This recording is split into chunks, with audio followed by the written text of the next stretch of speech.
You don't think that all the COVID thing, is a conspiracy of the Swedish government to stop the development of the Öresund region?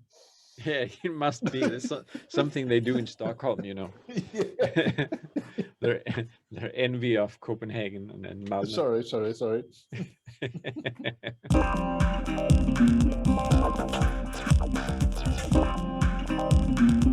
A few weeks back, I read a little bit about business risk, just to see what was out there on the internet. And I came across these 7 risks that businesses should avoid. And I thought that it might be a good idea just to look through them and see if any of them apply to our business, and just have a talk about it, because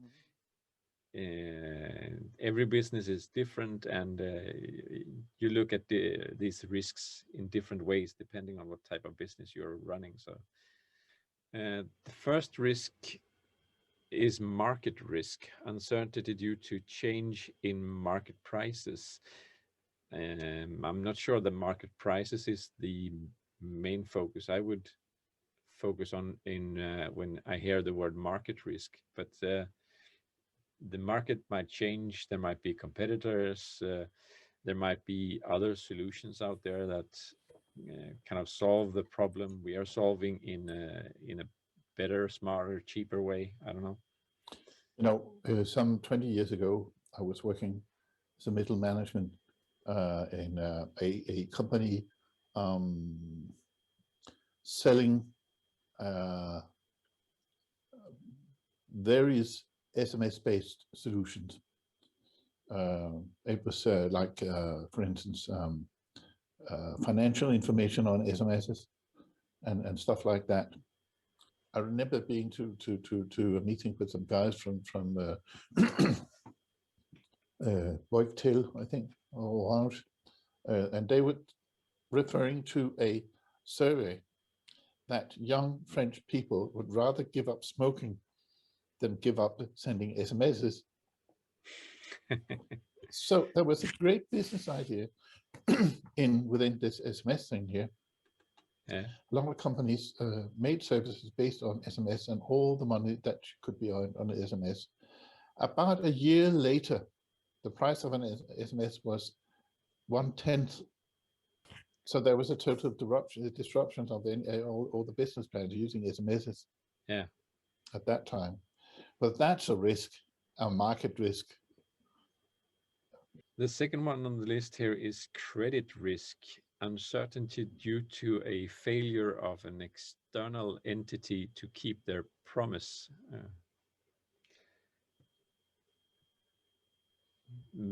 That would be like one of the customer going bankrupt or not paying the bills, more or less, I think, in our case.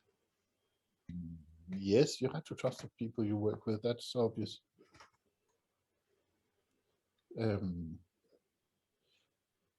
Of course, that goes for us as well. And of course, that's one of the problems with our sort of line of business, is that most of the companies are very small. Yeah. Most of the data consulting companies are just 1 or 2 persons. Yeah. And there you also always have the outside risk assessment of us. Is this big company big enough? What if he dies? What if the guy has an accident? That's also kind of risk, isn't it? Yeah, it is. Yeah, that's an internal risk to look at, and we have a few of these small consultants are actually using us as a backup plan, where if something should happen to their business, or they were not able to provide the service to their customers, the contract will land in our company instead, and we will take over, and we have the same. No, but the short and long of it is that we can cooperate us out of that risk problem. Yeah. And I think that there is a fair level of acceptance of that. Yeah. So that's good. But you should have someone to work with. If you're a small company, it would be better. You would definitely put the customers at more ease if you have other companies that you can work with or that you can draw upon. What if a customer cannot pay or won't pay the bills we send? We have all of these creditor calling us wanting to help our service, and we always tell them, well, our customers are the best customers in the world, so they always pay in time. So we don't have those kind of problems, but you never know if you run into some of those issues. The problem here is that you can hire all these kind of service providers, Yeah. but if the customer doesn't have any money, you can't get them anyway. No. So you just lose extra money on this bureau, if you have a problem with a customer, it's not likely that anyone wants to take over those problems, if there's no likelihood that you will get the money.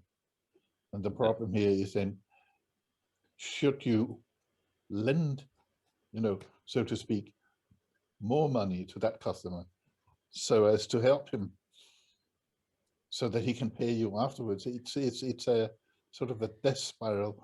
Yeah. That one is tricky. That's always a risk that you need to think about, and that differs depending on what type of customer you have. But I think an open and honest dialogue in that case will help a long way. It also depends on what kind of company you are, because I mean, you see it with big companies. They go through a list of their customers, so okay, this guy can't pay, okay, away with him, Yeah. And you take some very, very upside down decisions, where companies of our size, can't really afford just to write off amounts, of money. We'll have to find out somehow if we can get it. Then we have operational risk, institutional uncertainties other than market or credit risk. It's like if one of the servers we're hosting goes down and crashes, or one of our laptops that we're developing on crashes, or perhaps the internet or the phone goes down, or we run into some coronavirus that prevents us from getting into the office altogether. I think that when there is always that problem, you can be run down by a car on your way to your work, there's always that kind of. The problem is when we're talking risks here and risk assessment, Yeah, it's also about something that we could have done something about or foreseen somehow. For instance, if you need an uptime of 99.99%, yeah, you can buy that.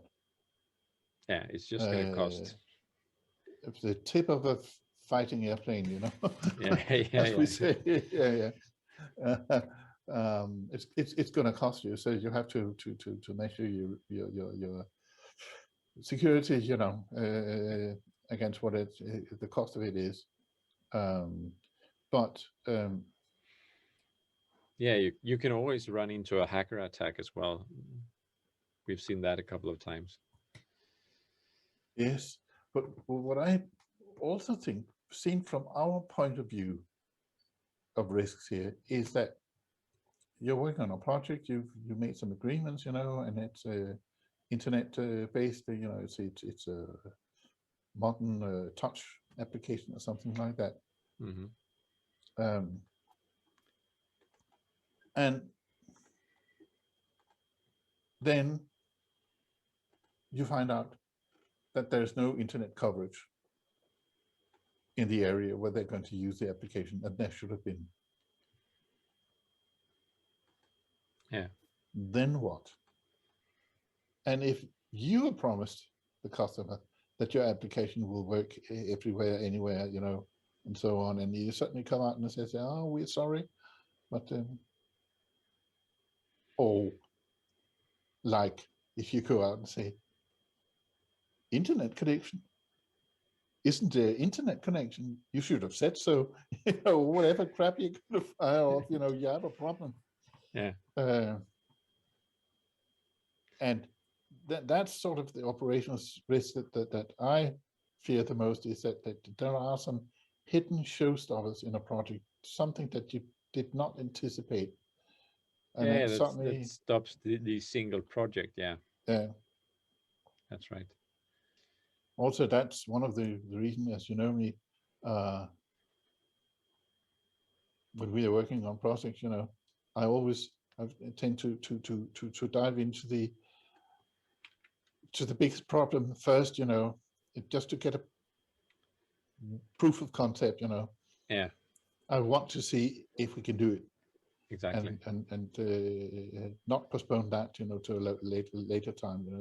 So No, all the things that I feel unease about, I want to see right away if yeah, it's possible. yeah, exactly. And then the rest is just putting the pieces together. Yeah, Okay, yeah, are we ready to move on? yes, So then we have always. liquidity risk, uncertainty about terms and the ability to make a transaction with necessary or when necessary or desired. Yeah. It's not really us, is it? Well, I think the size of the transactions we are making is like buying a new computer or paying salary and stuff like that. And I think we got that covered pretty much. I would say so too. I think that Of course, if you're yeah, starting up and you do not have a steady stream of money going into your business, then you need to kind of oversee your liquidity. there are different expenses for companies, because Yeah, if you're selling something, then you would have to buy it from. I mean, typically in this instance, it was a angro, what's it, wholesale. yeah, So they're buying and selling, and you got to be able to pay your bills, because otherwise people won't sell you anything that you can sell on. So, I mean, it goes without saying that your liquidity has to be all right. For us, well, of course, there's a problem. You can't pay salaries, because then we starve. but but uh, but we don't owe any external partners as such. no, Um, um, well, it could be serious enough. And this is the question is, which if you have the project, this is something you can think in to a project. And we always do that, by the way.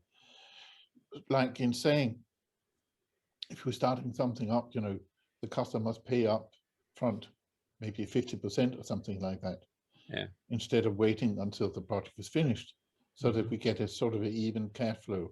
yeah, And that's important to think about.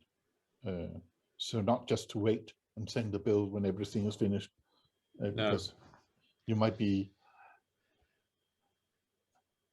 suffered the starvation death, before we get that yeah, far. before reaching, yeah. Yeah, So that kind of brings us into the funding risk, uncertainty about whether investors will provide sufficient funds.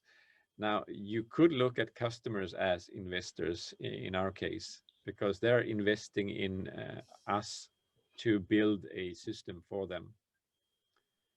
yeah, And we did some projects with IoT where we were looking for some funds. In that yeah. case, we didn't get them, but we spent a lot of time. So that's also some kind of funding risk.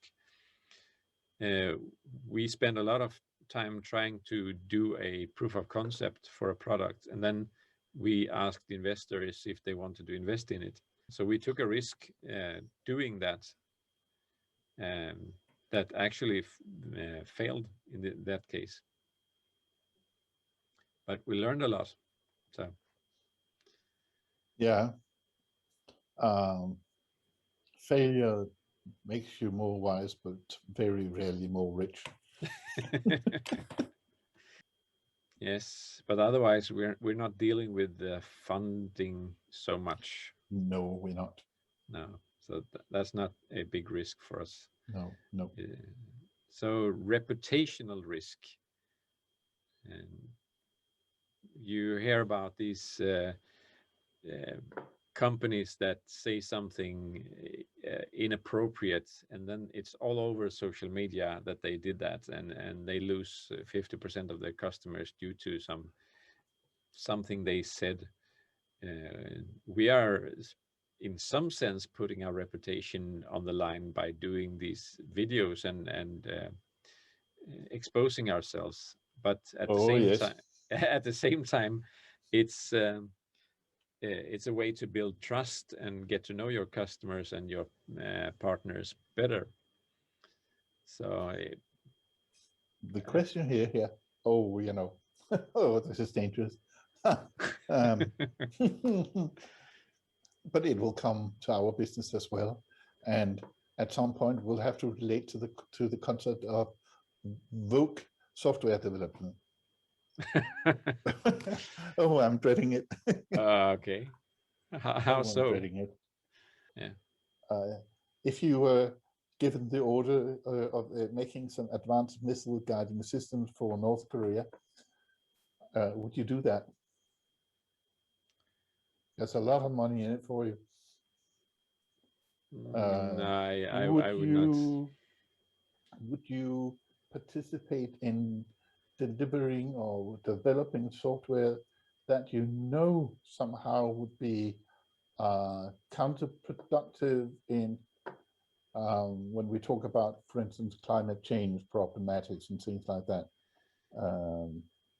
Yeah. Oh, there's a lot of pitfalls that you can get into. And the problem here is that normally we just do what the customer asks. What if this is very close?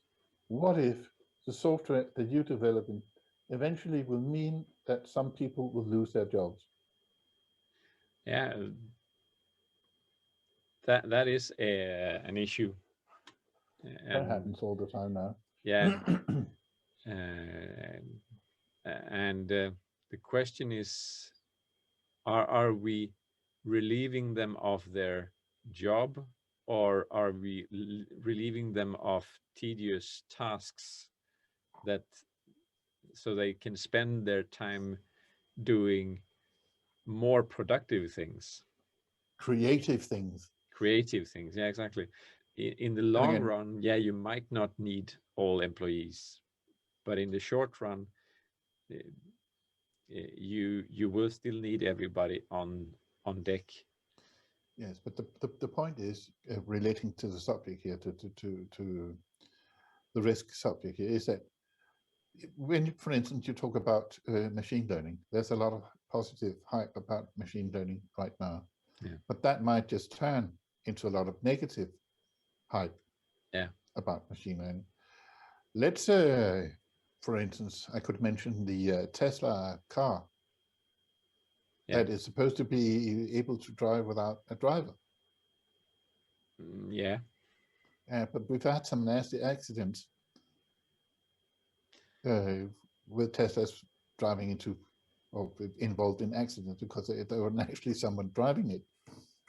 And No. then the next question is would you buy such a car then?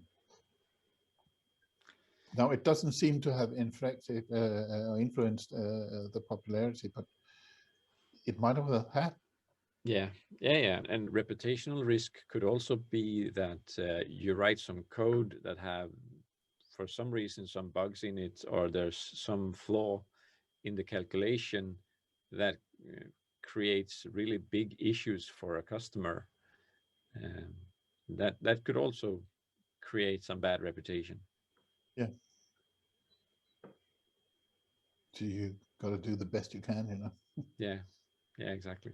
So no more of that. More points? Yeah, we have one last one in this little list here, and that's the Yeah. political risk, uncertainty about government actions. And you said that that wouldn't affect us too much, but just look at COVID. Right now, I can't get into the office, so I have to work from home. Yeah, but that wasn't as such well, government decision. You're right, but they And wouldn't attain that unless we had COVID. But yes, COVID was a risk. Yes, how do we plan for the next yeah, to see? I think the problem has not been so great for us since we work online and can use the internet and work from everywhere. But for a lot of people who work in stores in Copenhagen and live in Sweden, they Yeah. have to go through a lot of trouble to get to the work every day. Yeah. And yeah, so that could be a lot of risk in those kind of decisions. You don't think Otherwise, that all the COVID thing, is a conspiracy of the Swedish government to stop the development of the Öresund region? yeah, it must be. There's something they do in Stockholm, you know. Yeah. Their envy of Copenhagen and Malmö. Sorry. Yeah, that conspiracy. Mm. Yeah, yeah. It had to be someone in Stockholm who created the coronavirus. That's true. Yeah. Yeah. Okay. I think I have quite a lot of things to cut now. Good. Then we'll say bye for now. Yeah, we'll take the risk and Yep. publish this. Yes. Yeah. Let's do that. Okay. Yeah. Well, see you. See you.